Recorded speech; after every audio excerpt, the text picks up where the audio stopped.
Hello, this is Jovan Miles, and welcome to part two of using Twitter to build virtual professional learning communities. In part two, we're going to be looking at how to create a Twitter account. We'll be looking at Twitter's different features. We will address Twitter's privacy concerns, and we'll go over how to follow other users, who to follow, and things of that nature. So for right now, the first thing that we're going to do is we're going to actually create a Twitter account.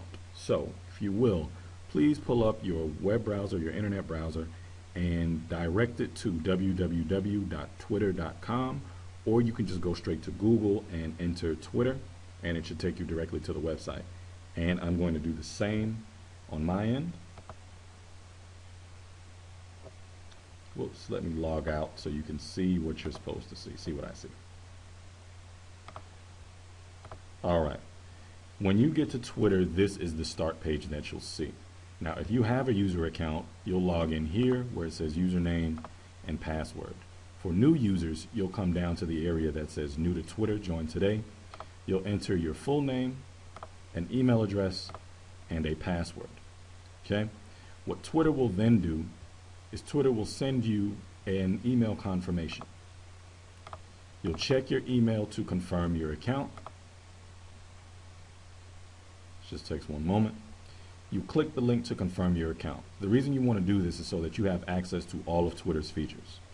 Once you've clicked the link that they send you, Twitter will send you a second email that simply goes over getting started on Twitter, how to tweet, and these types of things.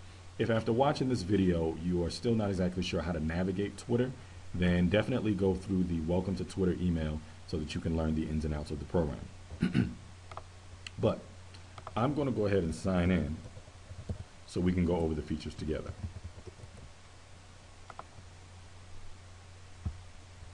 Once you've signed into Twitter, this is essentially the screen you'll see.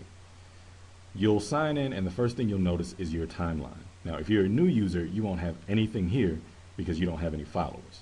But your timeline is where you see the messages of people that you follow, and you see your own messages here as well.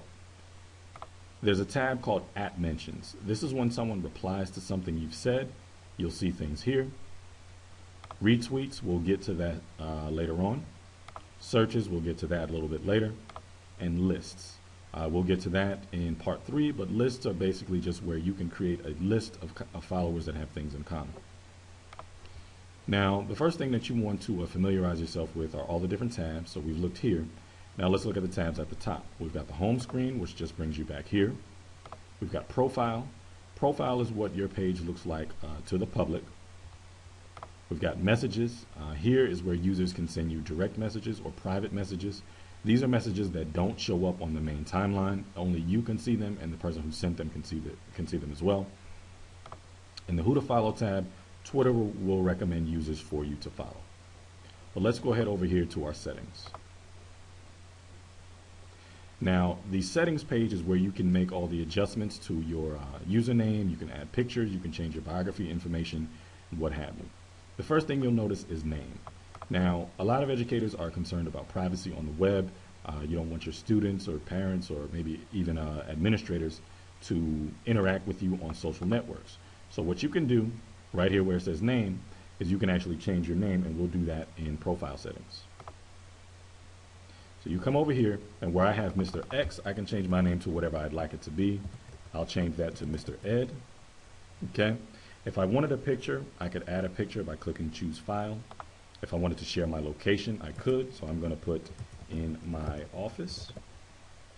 Website, I can put whatever website I'd like. If you have a personal website, you can add that. If you want to add your school district's website, you can add whatever you'd like here. And bio, you type a little something about yourself. So I will type I am an educator, and click save. Twitter will give you a message saying that your settings have been saved. Now let's come back over here to the account tab. Your username is what you've used to sign up. Your email address is the email address you've provided. You can either check or uncheck let others find me by my email address. If, again, you're concerned about privacy and you don't want, students or coworkers or whoever to look you up, I would leave this unchecked. Since this is my dummy account, I will go ahead and check it. You can add a location to your tweets. Again, if you're a privacy buff, I would not check this. Tweet media, you can make these choices on your own. And tweet privacy is probably the most important thing that you want to use when regard to privacy. You can either protect your tweets when it's checked or unprotect your tweets. If you click protect your tweets, the only people who can see your timeline are the people that you allow to see your timeline. If you click unprotect your tweets, everything you write and everything you post is viewable on the World Wide Web. So just to be on the safe side, go ahead and protect your tweets, click save. When you click save, it'll prompt you for a password. Go ahead and enter your password and save changes. Okay. Password, here's where you can change your password. Mobile, notifications, design, all of these things are things that you can explore on your own. So let's go ahead on back to the home page. I can either click home or I can click the Twitter logo. I'll click the logo. And it takes us back to my timeline. Okay. So let's talk about the search option. Let's say you want to use Twitter to find out what's going on in education today. So you can just type in the word education, click enter, or click the little magnifying glass here and do a search.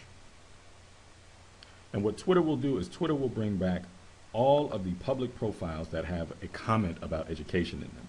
So this looks interesting, a comment from Diane Ravitch. Let's click there. If you click on the profile, it'll bring up the other user's profile.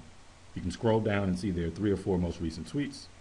And if you want to follow this user, if you're interested in what they have to say from what you've seen, you can click follow. Let's go back over to our Twitter icon. Okay, now you can see the last user, Diane Ravitch. She's been added to my timeline now. Let's say you want to find out about math education. Math education. Do the same thing. And all of the tweets that have the words math and the word education in it will come back. Okay? Let's say this is a topic you're really interested in and you want to do this search regularly. You can always save this search by clicking here. And once you've saved the search, it's available in your list of saved searches. So you don't have to click up here and you don't have to go through so much work to do the search. Not that you're doing a lot anyway, but it's nice and convenient to be able to do the same type of searches over and over and over again with just the click of one button. Now, say you want to send a message. So you want to share a link or you want to share a topic or whatever. So let's say you want to share a website. You'll say, hey everyone, look at this new website I've found. Okay, and then you click tweet, and it'll share the message with everyone who's following you. And if you post a link in there, the link will actually be clickable, so you can click on that link and it'll open it in a new browser tab or a new browser window. Okay, so those are the basic ins and outs of Twitter. One more thing that we want to cover before we go back to the PowerPoint slides is something called the hashtag. This that I'm about to type is a hashtag, #math. Okay, the hashtag is basically an identifying tag that other users will use to let other followers know, hey, this post is about math, okay, or this post is about Girl Scouts, or this post is about teachers unions, or whatever the topic is. Okay, so if you want to type something specifically about math, I love numbers, your hashtag will be there. Well, let's see what happens when we click on the hashtag. It'll bring back every other tweet, again from a public profile, that has something to do with that particular topic. So it's another way for you to search and dig through all of the information that are on Twitter. And it'll also bring back people results for that particular hashtag of math. Algebra Fact is an account we can follow, Stat Fact, Probability Fact, Text Tip. Okay, these are all accounts that have something to do or some relationship with the hashtag #math. Okay, and we'll talk more about hashtags when we get into part 3 and we start using TweetDeck. But hashtags are something that are very, very important and very common to Twitter users. So let's go ahead on back to our PowerPoints.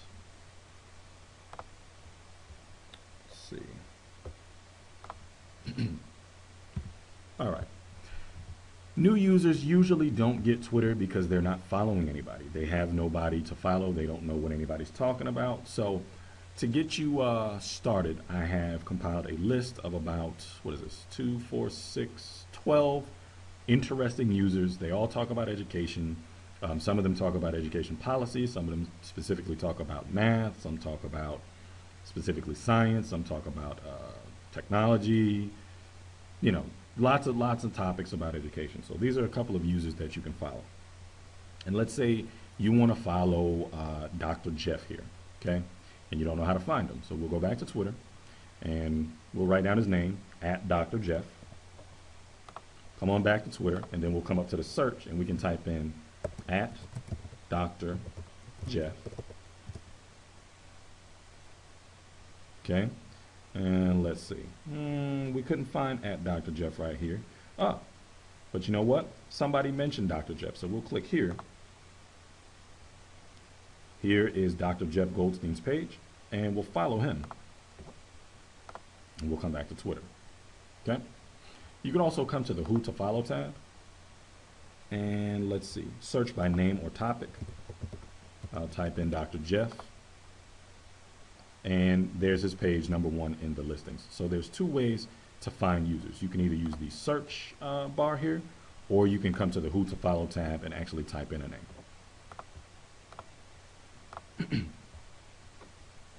See. So we've gone over the basics of Twitter. We've gone over who to follow, how to send messages, how to make your page private, and those sorts of things. In part 1 of our series, we've gone over what PLCs are and what Twitter is.